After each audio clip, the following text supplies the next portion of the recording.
secrets buried inside one girl just might be the key to destroying the world. When Sophie Foster finds out she's an elf from the Lost Cities, she gains new abilities, makes new friends, and discovers just how powerful she really is. Get hooked on the action-packed series that is taking the world by storm. The best-selling Keeper of the Lost City series by Shannon Messenger. Hello, Shannon. Good morning. Good morning. How are you today? I'm doing great. Thanks so much for joining me to talk about your new book, Keeper of the Lost City, Stellarlune. Stellarlune, yeah. Wonderful, wonderful. Well, this new edition of your series, tell us what fans can expect. Well, it's hard to say too much without spoilers. So I will just say I'm kind of famous for my cliffhangers. And so this book definitely picks up right where the last book left off, because it kind of has to. And it's really kind of Sophie wrestling with the fact that, she's very concerned about one character because of what happened in the previous book, and she wants to sort of focus on them, but she also realizes that maybe the best way to help them is to focus on Stellarlune, which is this sort of mysterious term that has been mentioned in the series, and they know it has something to do with the villain, but they don't know what it is. And so she is spending the book kind of unraveling secrets and digging deep and starting to really see what the villains are planning and what they're up against and what's been hidden, and really uncovering some huge stuff. There are some big reveals in this book that I have been working toward for the entire series. It's very exciting to finally have it coming out into the world. I'm sure fans can't wait either. And your character of Sylvie, she's a telepath. Did you do any special research for her ability?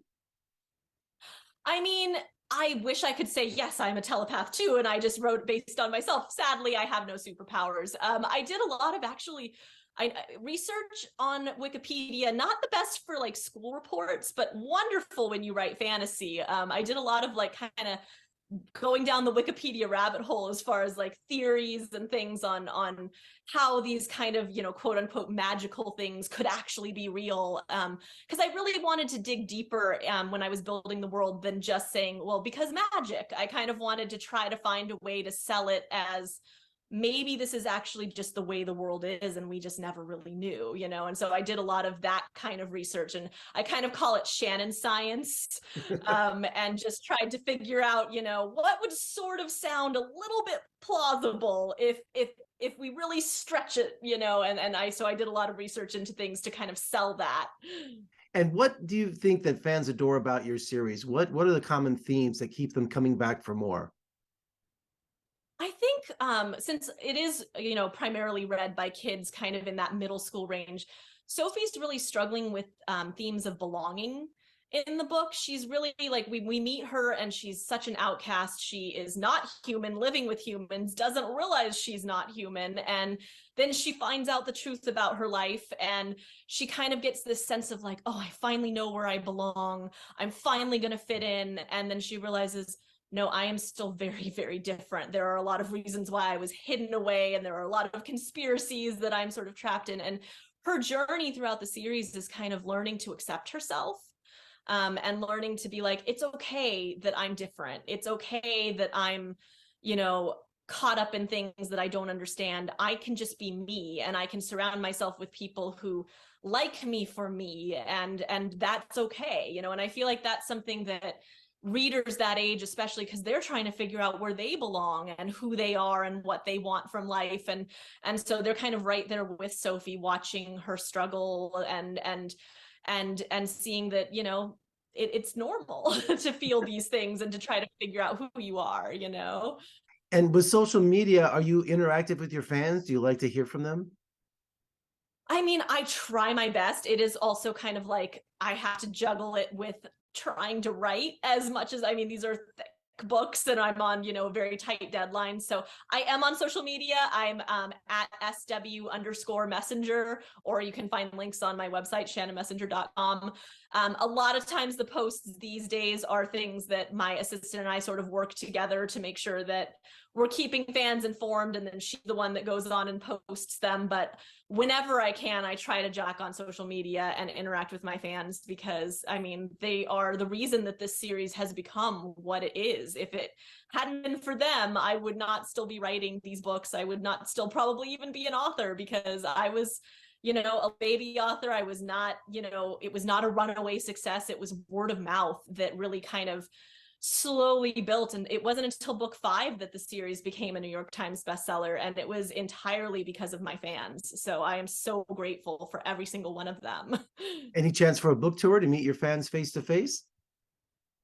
Yeah, I leave today. I'm Okay. doing yeah, my travel schedule, I will admit, I have a 1.5-year-old, so my travel schedule is a little bit more limited these days. I couldn't be gone too long, but I'm doing San Francisco and Portland this week, and then LA and Phoenix next week.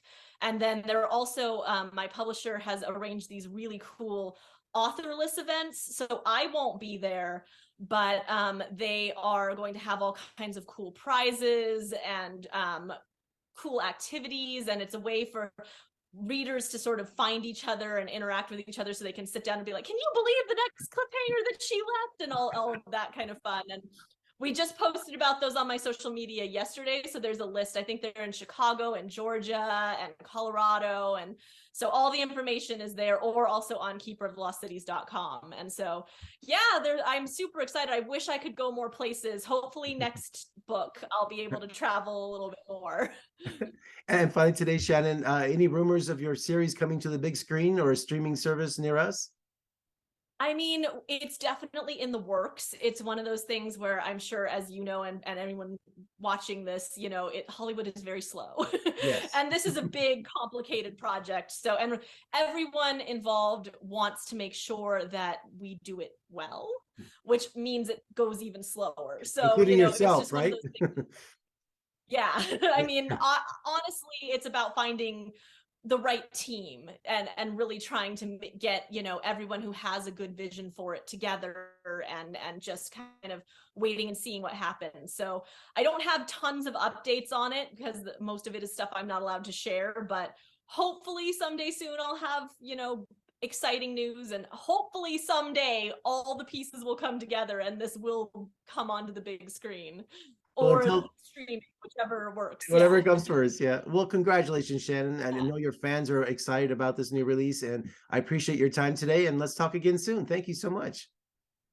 That would be fun. Thank you.